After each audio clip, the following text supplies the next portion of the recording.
pues le vamos dando la bienvenida a Alejandro Saldaña, que bueno, vamos a abordar varios temas, eh, las encuestas del diario Reforma, Marco Cortés y sus llamados a, titulábamos el tema Marco Cortés y el PAN como un alma en penas, porque está pidiéndole a su equipo de trabajo y a la gente y a los que quieren ser candidatos y candidatas, pues que tienen que salir a mover almas. En fin, pues claro que generó muchísima risa, se oye bastante desesperado y el non grato precisamente que le declaró el gobierno de Dina Boluarte al presidente Andrés Manuel López Obrador. Como no tenemos posibilidad de presentar las imágenes, ¿ya la podemos? Ok, ya vamos a regresar. Permítame, estamos haciendo los ajustes técnicos. Um, Listo, ya apagué y ahora, ¿qué dice actualizar? Ya estamos, pero no tengo monitor. Perdón, aquí que estamos haciendo los ajustes técnicos. ¿Me avisan cuando esté el monitor? No tengo monitor. Ahora sí tengo monitor. Bueno, perdón, son los ajustes técnicos que tenemos que hacer. ¿Cómo estás, Alejandro? Buenos días. ¿Qué pasó? Buenos días. Ya te vi en el monitor, ya te encontré. Sí, es que andamos sufriendo con estas cosas. Afortunadamente, Violeta nos está asesorando y dando indicaciones de resolver Sí, todos sí, estos cómo no. Es asuntos Cookie, ¿no? Ale es Cookie el que Es está desde ahí. el cookie. No, pero es que también te apegas demasiado a tecnología conservadora. Entonces, pues juega chueco, tarde que temprano te va a jugar chueco. Así que pues habrá que cambiar a una tecnología antineoliberal para que haya coherencia.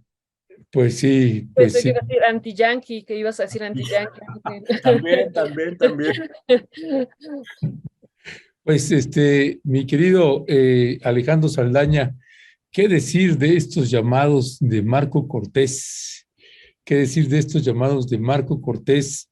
Que por ahí tenemos alguna imagen de Marco Cortés, pues haciendo un llamado a quienes quieran ser candidatos y candidatas de Morena, digo, perdón, del Partido Acción Nacional, pues Más que o menos da lo mismo, ¿eh? hay que mover almas, mi querido Alejandro, ¿eh? Bueno, ya sabe usted que Alejandro ya es muy anti López Obradorista y muy anti Solito te Morena y mordiste, no, solito te muy, mordiste y la muy lengua. anti Morena, así que, pues bueno, ni modos, ¿qué se le va a hacer? Aquí hay colaboraciones de todo tipo, entonces está la Ultra, esa forma parte Alejandro, y bueno, sí, cuando uno va a criticar al PAN, pues él no va a desaprovechar para también darle su llegue a Morena, ni modos, ¿qué se le va a hacer? Fuiste El- tú. no, yo fue un accidente, el tuyo. Pues, te mordiste la lengua y te pisaste la cola solito. Bueno, pues aquí estamos, mi querido Alejandro. Venga, venga. A ver si logramos ahí que tenga un poco de equilibrio, Alejandro, y nos comente cuál es tu valoración, Alejandro, con Pues, respecto de esta oposición. pues está de risa, ¿no? O sea, francamente, no sé si se vio, las personas que nos están siguiendo vieron el video de Marco Cortés haciendo este llamado, ¿no? Pues sí, la verdad es que mueve a risa, ¿no? Porque intenta mostrarse enfático, con una convicción, a prueba de todo y demás, y pues parece más bien como un personaje, pues como un infomercial mal hecho, ¿no? De estos comerciales que salen luego a las 3 de la mañana en los canales de televisión de cable y demás. Esa es la impresión que me dio, ¿no? Como una suerte de infomercial. Y bueno, apelando a este llamado que hizo en su momento Gómez Morín para utilizó el mismo concepto, ¿no? De movilizar almas, ¿no? Que en aquellos años, pues era en el contexto del cardenismo, del gobierno cardenista, y bueno, fue esa convocatoria que se hizo, ¿no? Desde luego que el PAN de aquellos años, que es, digamos, los orígenes del PAN, al PAN de ahora, pues digo, aunque hay una línea de continuidad, pues también es evidente que ha habido muchísimas transformaciones, muchísimos cambios en ese partido, ¿no? Pero bueno, la otra cosa que demuestra es que pues no tiene ni idea de por dónde, ¿no? O sea, me da la impresión de que este llamado a mover almas habla de una falta de estructura, ¿no? Del partido. Es decir, eh, creo que buena parte de lo que estamos viviendo en este contexto electoral, lo que está evidenciando y lo que está poniendo en juego es las estructuras de los partidos, ¿no? Y evidentemente hay una distancia, pero enorme, enorme, enorme, entre las, ahorita voy a especificar a qué me refiero con estructuras, ¿no? Entre las estructuras del PAN, en donde su propia militancia ha bajado muchísimo, las estructuras del PRI, que se han movido durante muchos años en un escenario corporativo, de tal suerte que cuando se pierden los resortes del corporativismo, pues también las estructuras del partido se vienen abajo, ¿no? O se debilitan al menos, ¿no? Y las estructuras de Morena Movimiento, quiero decir con eso que identifico, creo que no soy el único, hay mucha gente que lo ha dicho así, ese Morena Movimiento, cuyo característica está en el nombre, Movimiento de Regeneración Nacional, y el Morena Partido, ¿no? Quizás lo que hemos visto en los últimos años es que el Morena Partido, que hace alianzas sin ton ni son, o que se alía, pues, no sin ton ni son, pero con personajes con una trayectoria bastante cuestionable, va ganando de pronto al Morena movimiento, ¿no? Pero hay un Morena movimiento, como no hay un PAN movimiento, no hay un PAN con estructuras, ¿no? De allí que sea un llamado, pues francamente etéreo, ¿no? A mover almas, porque evidencia que no hay una estructura de representantes, una estructura aceitada, firme, en barrios, en colonias, incluso clases medias, para no irnos a los sectores populares, que no es precisamente el fuerte de Acción Nacional. Incluso en los sectores medios, pues no hay estos esquemas de discusión, de representación, de juntas vecinales, en donde pues los procesos de discusión internos del partido permitan, en efecto, más que movilizar almas, pues movilizar votos, ¿no? Que al final de cuentas de eso se trata, porque eso de movilizar almas, pues además de que tiene un contenido evidentemente religioso, pues una cosa es que se muevan las almas, no sé bien qué es eso además, y otra cosa es que eso se traduzca en votos. Entonces, ante la falta de capacidad de movilizar votos, pues lo que se acude es a una cosa así súper abstracta, que es movilizar almas, ¿no? La otra cuestión es que es profundamente irresponsable de Marco Cortés, pues convocar a movilizar almas y no decir cómo, ¿sí? No viene con manual de instrucciones, y yo creo que eso es algo básico, ¿no? O sea, si dice vamos a movilizar armas, pues al menos que dé un manual y hágalo usted mismo, ¿no? Movilice su alma usted mismo, ¿no? Entonces, pues queda como una llamada así en el aire, ¿no? Pues yo no queriendo ayudar a Marco Cortés, simplemente como una inquietud que me surgió al escuchar esta declaración del presidente del PAN, dije, ¿cómo se movilizan las almas, no? O sea, fuera de un esquema, digamos, de creencia religiosa, ¿no? La que sea, no me quiero meter en estos temas de si una fe es mejor que otra, no. Más allá de este esquema de cómo se movilizan de las diferentes religiones, cómo se movilizan almas, ¿no? Entonces, pues como me siento francamente eh, perdido en esta cuestión de movilizar almas y no sabía yo muy bien a quién preguntar, pues le pregunté a la inteligencia artificial, le pedí instrucciones para movilizar almas y ya las tengo. Aquí las tengo. Si gustan en un momentito se las leo, el consejo que da la inteligencia artificial, ChatGPT. Y pues en una de esas a lo mejor a Marco Cortés le sirve, porque su llamado así en el aire, en abstracto, pues francamente deja, yo creo, a los militantes del PAN con un sabor de boca pues un tanto amargo, ¿no? Que vamos a movilizar almas. ¿Dónde? ¿A qué hora? ¿Cómo? Sí, movilicemos almas. Pues, insisto, esto habla de un partido erosionado, un partido sin base de apoyo, un partido carente de estructuras, un partido con muchísimas carencias al que ante la imposibilidad o la dificultad para convocar a la movilización de conciencias y de votos, de acuerdo a sus perspectivas, por supuesto, pues entonces sustituyen esta debilidad, por no llamarla incapacidad, con este llamado en abstracto a movilizar almas, pero sin un manual de instrucciones de cómo hacerlo. Esto sería un comentario. Muchas gracias, Ale. Pues ahorita estamos muy ansiosos porque nos digas qué contestó el chat GPT en torno a las almas en pena. Pero bueno, ¿Va? antes ¿Sí? vamos a ver el video de Marco Cortés Sí. para que la audiencia también ahí lo pueda conocer.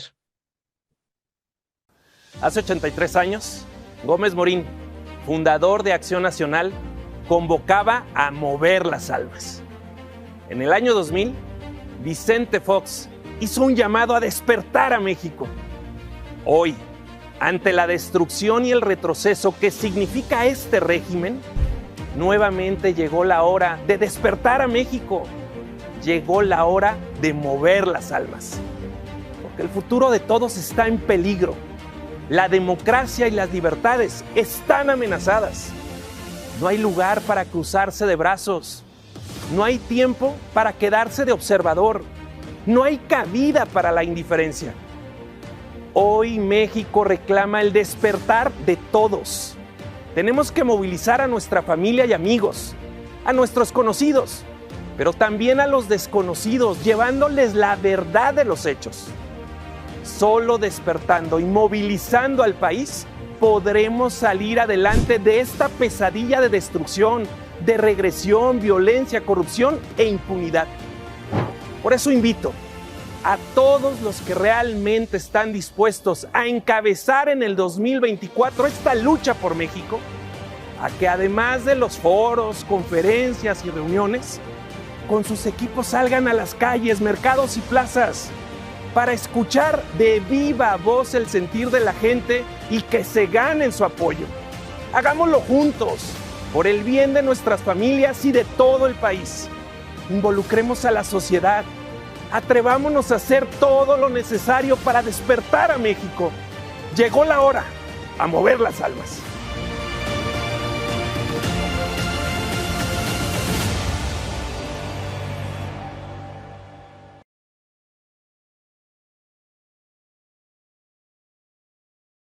Movilizar a los desconocidos, llevarles la verdad, eso también me llama mucha Eso, mero. atención, llevarles la verdad, ellos tienen la verdad.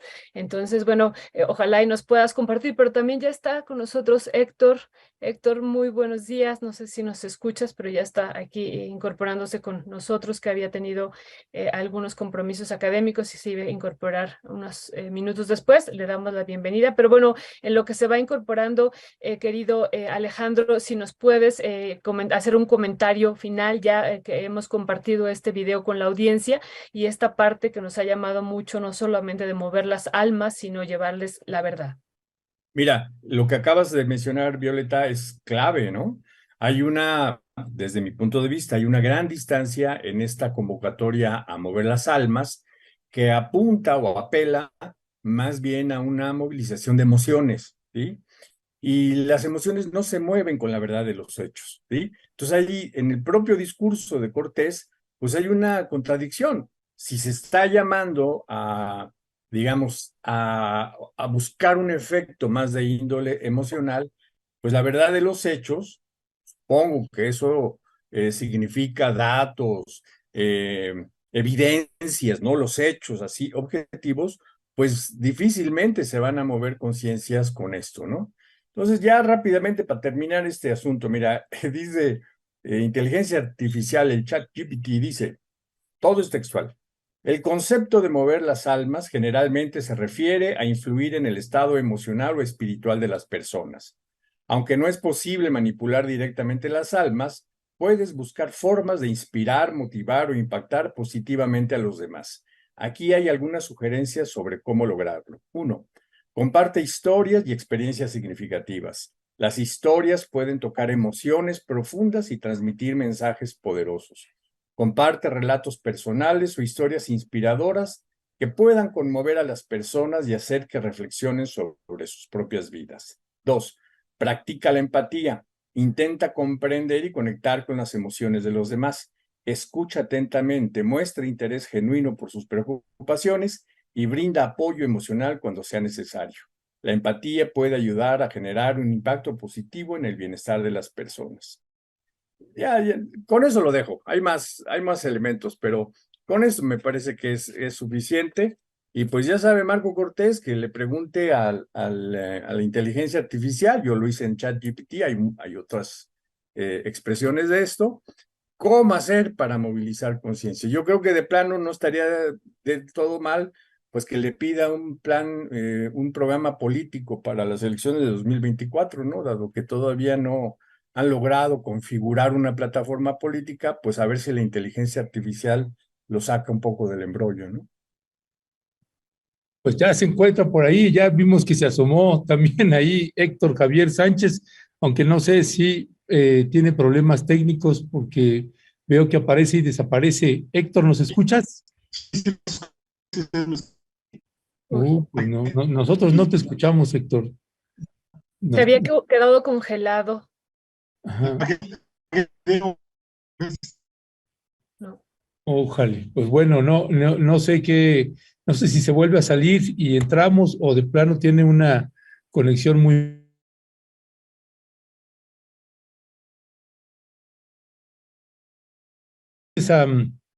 Bueno, no podemos tener ahorita a Héctor, vamos a intentar en otro momento. No sé si sea bueno sacarlo y volverlo a meter, a ver si eso resuelve o de plano que ponga el speed test para saber qué velocidad de conexión tiene y ver si va a poder incorporarse con nosotras y nosotros o no. Y mientras, si les parece, pasamos a otro tema que Alejandro lo sugirió también casi ya antes de entrar, que me parece, si te parece bien, Violeta, me parece importante también tocarlo y que tiene que ver con con la situación del espionaje a Alejandro Encinas, que es también un asunto delicado. Nosotros intentamos tener una entrevista precisamente con Alejandro Encinas, pero no fue posible. El grupo interdisciplinario de expertos independientes también ya se manifestó al respecto. De hecho, tuvimos una entrevista con Ángela Buitrago precisamente para hablar al respecto. Así que, Alejandro, ¿cuál es tu valoración sobre esto? Pues me parece es un tema extremadamente delicado, extremadamente grave, ¿no? Porque, digamos, para ponerlo en su justa dimensión, el espionaje a Alejandro Encinas por parte del ejército no solamente expone a Alejandro Encinas, sus conversaciones, sus intercambios de llamadas telefónicas, de mensajes, etcétera, etcétera, pues con un conjunto de personajes eh, a los que tiene que acudir pues, en el desempeño propio de su función, ¿no? Eso sería, o sea, es grave, pero quizás sería lo de menos, ¿no? Lo más delicado es que coloca en una situación de vulnerabilidad digamos, para decirlo rápidamente, a las instituciones que velan por los derechos humanos en este país, dicho así en su conjunto. Es decir, pone en una situación de vulnerabilidad a la comisión de búsqueda, por ejemplo. Pone en una situación de vulnerabilidad, evidentemente y en primerísimo lugar, a los familiares, los padres, madres, hermanos, etcétera, de los estudiantes de Ayotzinapa. Pone también en una misma situación de vulnerabilidad a los cientos de colectivos en búsqueda de personas desaparecidas. Coloca en una situación de vulnerabilidad a cientos de periodistas que también han sido amenazados, que se encuentran pues en una situación con una seguridad precaria, ¿no? Es decir, no es solamente el espionaje a Alejandro Encinas, es realmente una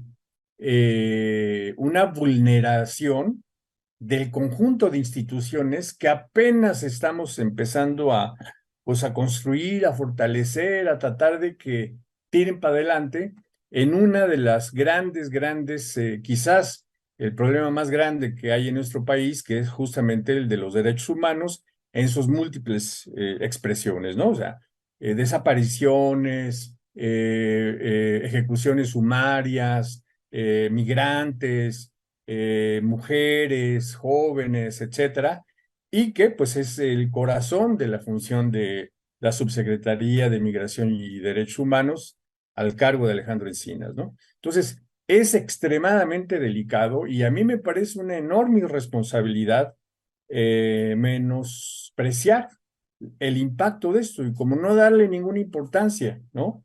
Al contrario, me parece que hay que colocarlo como una de las grandes afrentas del ejército, no contra Alejandro Encinas, sino contra el país en su conjunto, específicamente contra estos grupos a los que me he referido, ¿no? Colectivos en busca de desaparecidos, periodistas, organizaciones feministas y un largo etcétera, ¿no? Por eso me parece que es un tema que no hay que dejar caer, que no hay que quitarlo de la agenda, al que hay que regresar constantemente e insistir en que se transparente todo este proceso.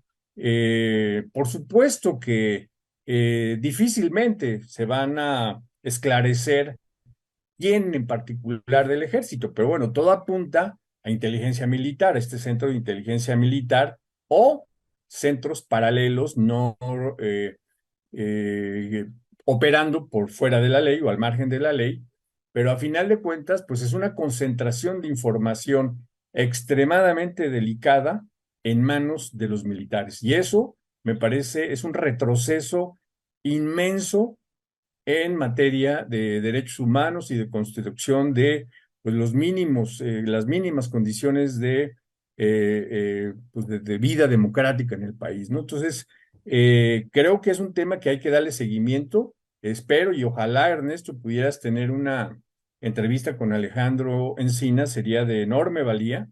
Y bueno, pues es el llamado a no perder de vista este tema, a no dejarlo caer y que pues exigir respuestas y exigir que se esclarezca y por supuesto que no se repita más esta reiteración del espionaje que no inteligencia por parte de los militares, ¿no?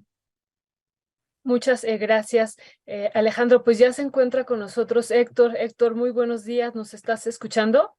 Sí, ¿qué tal? Muy buenos días. Ojalá me escuchen a mí también. Sí, tenías algunos problemas de conexión, pero ya vemos que estás ya aquí listo. Gracias que nos estás acompañando y bienvenido. Al contrario. Pues Héctor, estamos ya hemos pasado ya a un segundo tema, discutimos esto del video de Marco Cortés de las almas en pena, que ya así lo bautizamos acá, y estamos en esto que estabas escuchando ahorita de el espionaje que que ha sufrido, ¿no? Porque no es ahorita Alejandro Encinas, y bueno, vemos varias declaraciones por parte del GIEI, de la ONU, y que se le demanda a la Fiscalía y a la Comisión Nacional de Derechos Humanos que se haga una investigación. Y bueno, ¿cuál sería tu valoración sobre este punto, querido Héctor? No, pues yo también, por supuesto, no estoy de acuerdo en estos sistemas pues, de espionaje. Yo creo que este es un tema que pues, al presidente no le gusta abordarlo. Sabemos que en algunos otros temas en donde se siente el incómodo, pues ahora sí que en términos beisboleros los batea, ¿no? Y da base por bolas y se sigue con otros temas, pero también sin justificarlo, pues ahora sí que yo creo que estos temas de espionaje pues se dan en todo el mundo, ¿no? Quizás ahora digamos, son un poco pues más ventilados, pero ¿qué gobierno del planeta pues ahora sí que no infiltra, digamos, hasta sus propios elementos, ¿no? Ya sea desde un punto de vista de la coacción, del control, de este tipo de situaciones, ¿no? El tema de Alejandro Encinas, pues sí es un tema muy delicado, porque además, pues, ¿quién tiene la infraestructura por el momento para hacer este tipo de espionaje? Por ejemplo, Pegasus, pues por lo menos de lo que se sabe a través de las filtraciones, pues es el que tiene el contrato con Pegasus todavía. Entonces, obviamente, sin que se haya dicho el nombre, pues sí, uno puede prever o suponer a menos que nos digan lo contrario, que es precisamente el ejército, ¿no? Y eso pues les da las suficientes municiones a la oposición para decir, bueno, en este tema, pues no es que se distinga mucho el gobierno actual de los que le precedieron, ¿no? Y ahí es donde me parece que es muy, muy preocupante, porque pues si el ejército mexicano está en muchas áreas de la vida nacional, pues obviamente también el tener esta, pues lo hace, ¿no? En el tema de los llamados que hace la ONU, que hace el GIEI, que hacen varias organizaciones nacionales, internacionales para la Fiscalía de que haga algo, o la Comisión Nacional de Derechos Humanos, pues hijo, yo pienso que estos van a ser como llamadas a misa, ¿no? Si finalmente la Fiscalía General de la República pues no ha hecho mucho por la población, básicamente se ha destinado a hacer sus propios temas, que vienen ya son 4 años que tenemos con esta Fiscalía que pues en realidad para lo que manejan de presupuesto, para lo que tienen de infraestructura, pues si pidiéramos una rendición de cuentas, pues prácticamente veríamos que, pues nada, ¿no? Ahora sí que ha sido mucho mayor el costo que el beneficio que se ha tenido. Y la Comisión Nacional de Derechos Humanos a veces, lo menciono que a cuentagotas, pues va dando ciertas medidas que además son recomendaciones, que no necesariamente tienen que tener un carácter vinculatorio, ¿no? Entonces, yo creo que aquí sí tendría que haber un poco más de transparencia, de decir qué onda. Yo no creo que se minimice, sino que más bien dicho, pues se pasa por un lado, porque no hay modo de minimizarlo. Entonces, en esta situación, pues sí, estar un poco más conscientes de que de alguna u otra forma, pues algunas personas, algunas entes, entidades, ya sea físicas o morales, pues me parece ser que aunque no nos guste, van a seguir siendo, y pues ahora sí que como dirán en algunos términos, ahora sí que investigadas desde el punto de vista de inteligencia o bien espiadas. Si me permites un comentario, mira, justo lo que acaba de decir Héctor me parece bien importante. ¿A quién le corresponde hacer una investigación sobre el espionaje a Alejandro Encinas? Pues en teoría supongo que le corresponde a la Fiscalía General de la República. Y bien sabemos que desde hace ya mucho tiempo hay una fuerte disputa y hay mucha rijosidad, pues, ¿no? Animadversión entre Hertz Manero y el propio Alejandro Encinas, de tal suerte que, pues, esta investigación en manos de la Fiscalía, pues estamos prácticamente seguros de que no va a llegar a ningún lado, ¿no? Yo no, vamos, no me extrañaría en lo absoluto que el propio Hertz Manero estuviese enterado de estos asuntos de espionaje y que simplemente haya levantado los hombros, ¿no? Yo creo que sí, Héctor, que sí es o sea, dejarlo de lado, pues es demeritar un tema que debería de estar justo, pero como prioridad dentro del gobierno federal, ¿no?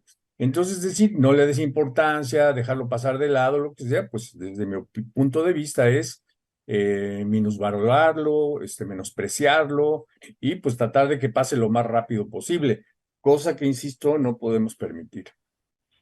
Ya, gracias, Alejandro. ¿Ibas a añadir algo, Héctor? Sí, no, es que depende cómo se le quiera ver, ¿no? Porque finalmente el presidente pudo haber dicho, ¿no? Bueno, vamos a investigar qué onda con eso del espionaje y también dejarlo pasar, ¿no?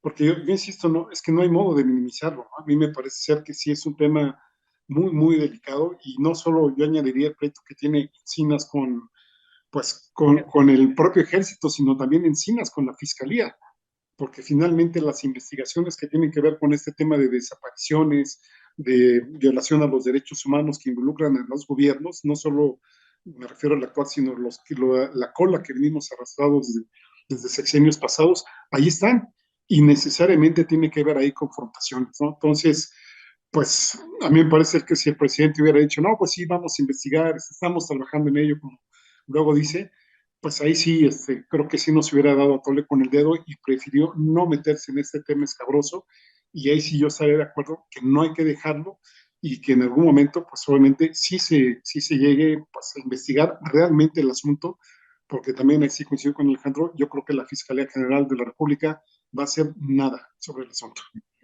Ya. Gracias, Héctor Javier.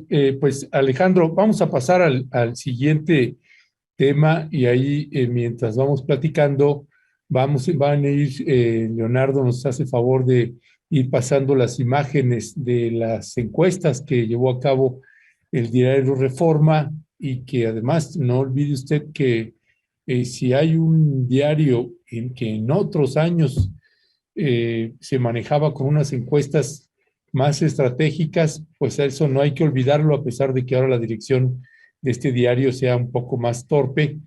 Recuerde cómo sube a unos candidatos, como le hizo con el presidente López Obrador en la elección cuando quedó Peña Nieto en el 2012.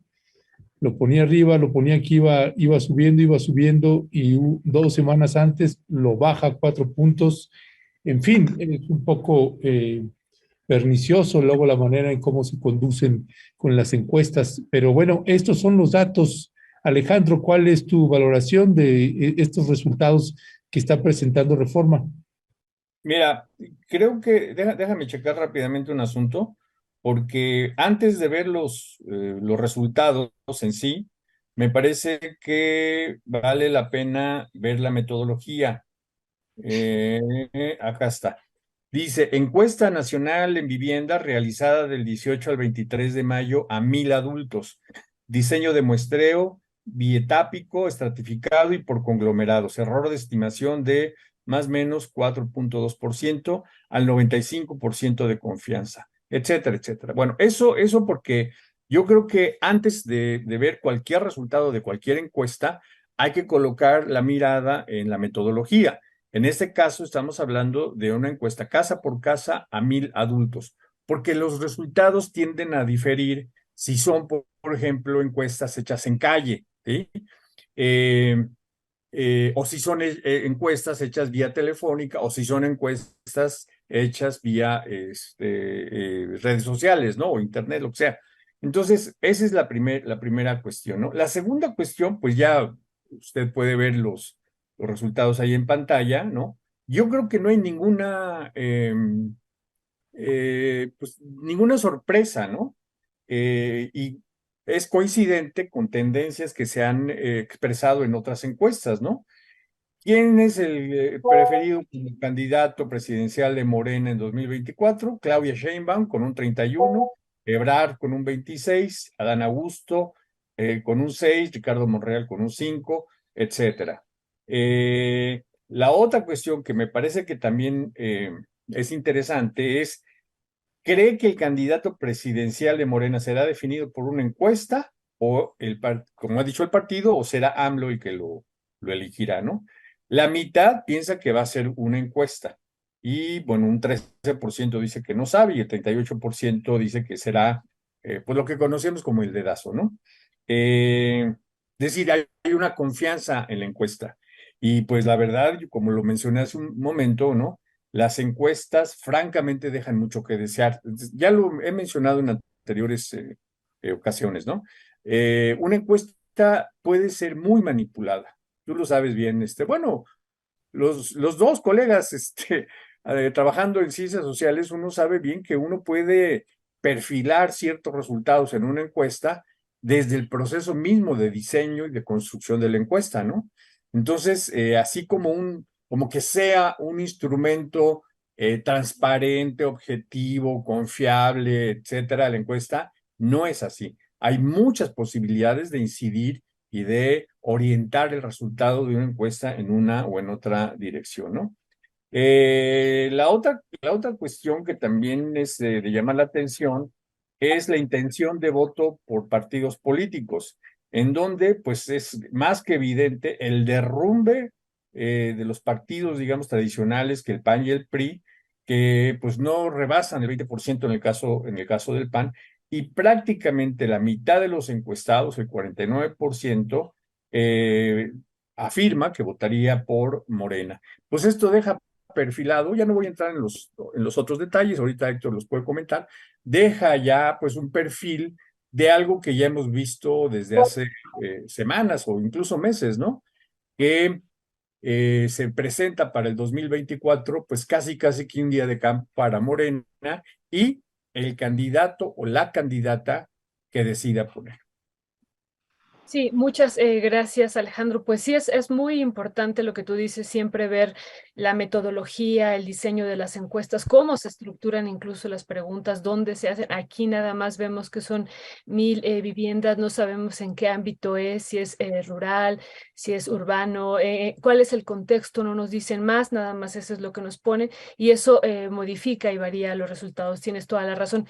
Pero bueno, hemos visto varias encuestas, no solamente la de Reforma, hemos visto también de otros medios, del Universal y otras casas encuestadoras que más o menos tienen con diferentes metodologías estos mismos resultados, ¿no? Y a esto hay que agregarlo también esto que salió de entorno y que ha estado saliendo y que va saliendo permanentemente de la popularidad del presidente, ¿no? Y también eso hay que sumarle esta encuesta de Reforma que lo coloca con el 60% también de pues de los electores que están con él.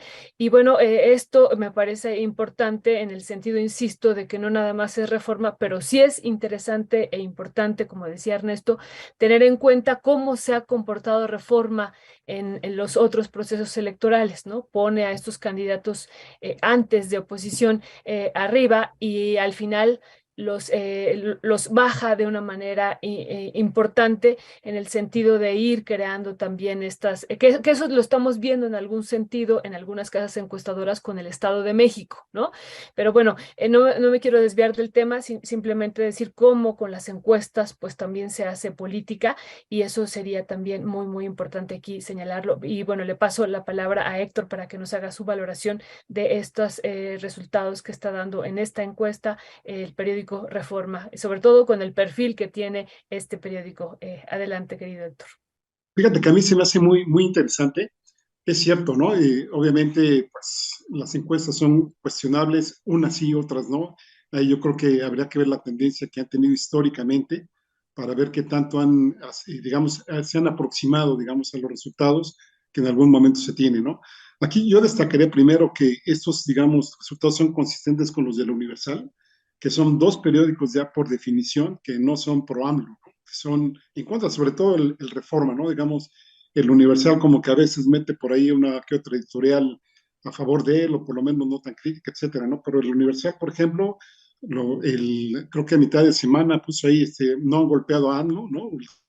Las cosas que han pasado no le han afectado, tiene un nivel de popularidad de 60%, y el Reforma ahora que nos da, pues, estos niveles de 49% para Morena, y el PAN 20% y el PRI 17%, que juntos no los alcanzarían, estamos hablando de un 37%, me parece muy, muy significativo, ¿no?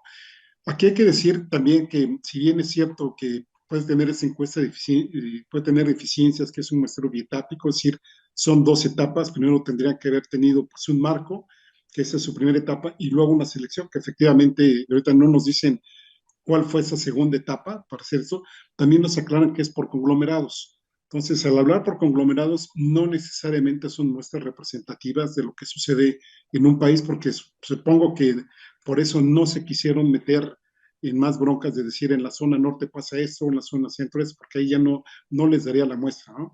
Yo nada más quisiera comentarle a las personas que amablemente nos oyen, que en un muestreo, pues podría ser como cuando estamos haciendo nosotros una sopa o un guisado.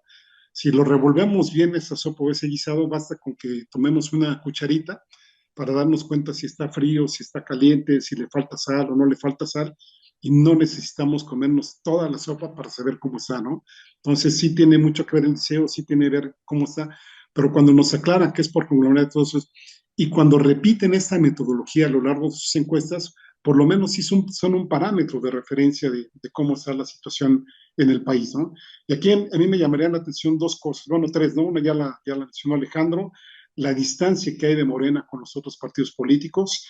Y un segundo aspecto, la distancia también que pone entre Marcelo Ebrard y Claudia Sheinbaum, en donde dice, bueno, ahora la lucha ya se reduce a dos, y yo no sé si Morena va a estar así que cabalgando pues, en caballo de Hacienda, porque finalmente eso nos puede decir que pues, la lucha al interior de Morena puede ser de ahora en adelante más cruenta, ¿no? Digamos, dentro de los límites permisibles o por debajo de la mesa, la lucha que se dé entre los posibles candidatos. Bueno, Adán Augusto por ahí mencionaba también que ya se había acercado muchísimo, esta encuesta lo vuelve a bajar a niveles muy, muy importantes y nada más deja prácticamente a Marcelo con Claudia Sheinbaum, y pues ahí la lucha va a estar muy cerrada, ¿no?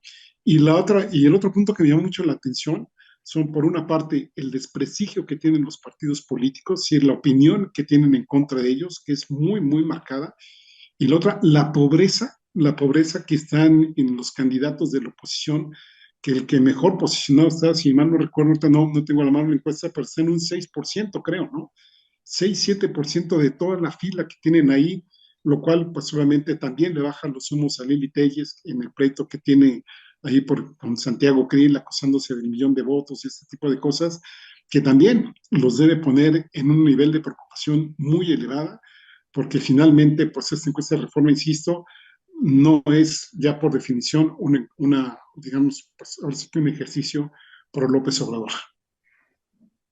Pues sí, y bueno, y finalmente, si algo hemos aprendido a lo largo de los años y de procesos electorales en las encuestas, es que no importa la metodología que nos puedan poner, donde supuestamente se hacen las encuestas o donde no dice dónde se hacen las encuestas, lo que ha llamado la atención siempre es que a la hora que se da el resultado electoral, pues muchísimas encuestas pues están muy distantes de lo que habían encuestado, de lo que se nos había presentado en distintos medios de comunicación. Yo creo que una tarea que tendríamos que hacer, que sería útil tal vez para todas y todos, es hacer un estudio de las encuestadoras para ver pues cuál es la que ha estado más cercana a las realidades de procesos electorales. Creo que eso podría ser una herramienta útil para la ciudadanía, el tener por lo menos esos referentes,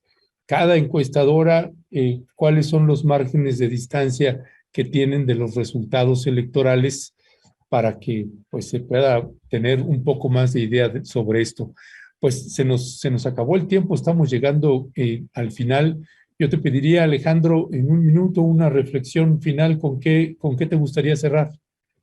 Nada más en este minuto, para apuntar lo que comentaba Héctor y para comentarlo con el auditorio, que es un dato, ya lo hizo referencia a Héctor, pero quiero decirlo abiertamente. Dice la pregunta de Reforma: ¿quién preferiría que fuera el candidato presidencial de la alianza PAN-PRI-PRD en 2024? Santiago Krill, 6%, Lili Telles, 6%, Ricardo Anaya, 5%, Beatriz Paredes, 5%, ya no me sigo con todos los demás. Pero el dato más importante es el del final, no sabe, 59%, ¿sí? Ese es el dato más contundente. Todos los demás, pues oscilan del 1 al 6%, pero el 59% de las personas que fueron encuestadas dicen no saber quién sería el candidato de la alianza PAN, PRI, PRD, etcétera, ¿no? Pues eso nuevamente expone, evidencia la debilidad, la incapacidad, francamente, de llegar pues a un número mayor de ciudadanos, de ciudadanas, de electores, no olvídense del programa político, la plataforma, dejemos eso en segundo lugar, con un nombre, con una persona que pudiera simplemente conjuntar un cierto número de electores. Prácticamente el 60% de las personas encuestadas dijeron, no sé, ¿sí? Y como decía Héctor, los demás, Lili Telles y Krill, 6% nada más. Con eso cierro yo. Muchas gracias, Alejandro. Pues es interesante este resultado que apuntas. La inmensa mayoría, pues no sabe quién podría ser el candidato de la oposición, y eso sí habla muchísimo y dice mucho ese resultado. ¿Con qué te despedirías, querido Héctor? Ya no pudimos hablar de lo de Perú, pero bueno, ya en otro momento lo estaremos abordando, que también nos parece importante. Pero bueno, ¿con qué cerrarías, querido Héctor? Yo añadiría lo que dice Alejandro, que qué bueno que lo retoma. Y hay otra de las preguntas que tiene esta encuesta, donde dicen: ¿a poco más de un año para la elección presidencial ve buenos candidatos o cree que terminará votando por el menos malo?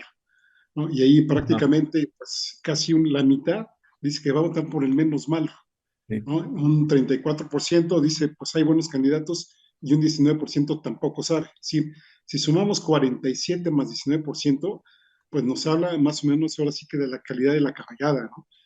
Y sobre todo aquí lo que tiene que ver con la oposición y con estos 6% que ya remarcaba Alejandro, ¿no? Entonces, hijo, pobre oposición, ¿no? Que ahora sí que, pues, ahora sí como diría el propio AMLO, ni se dejan ayudar, ¿no? Y lo peor es que, como dirían también, no entienden que no entienden. Pues Héctor Javier Sánchez y Alejandro Saldaña, muchísimas gracias. Les mandamos un fuerte y fraterno abrazo. Gracias y nuevamente perdón por llegar tarde. Perdón. No, lo vamos a pensar, güey, lo vamos a pensar, ni modo. Bueno, Un abrazote. Ya el día del pues, aniversario, aquí será la disculpa, entonces dice, no, pero qué bien que lo Ahí nos pudiste. vemos, ¿eh? Ahí no Sí, sé sí, ahí qué nos vemos. y Órale, sí. no hay que olvidar que tenemos para este fin de semana, pues La hay que Fórmula irnos a 1. aburrir.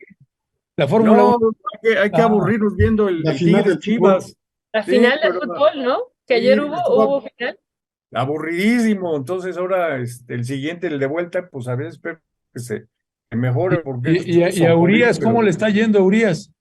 nada, se lesionó el otro día, le dio una tremenda garrotiza y anda lastimadón de una pierna.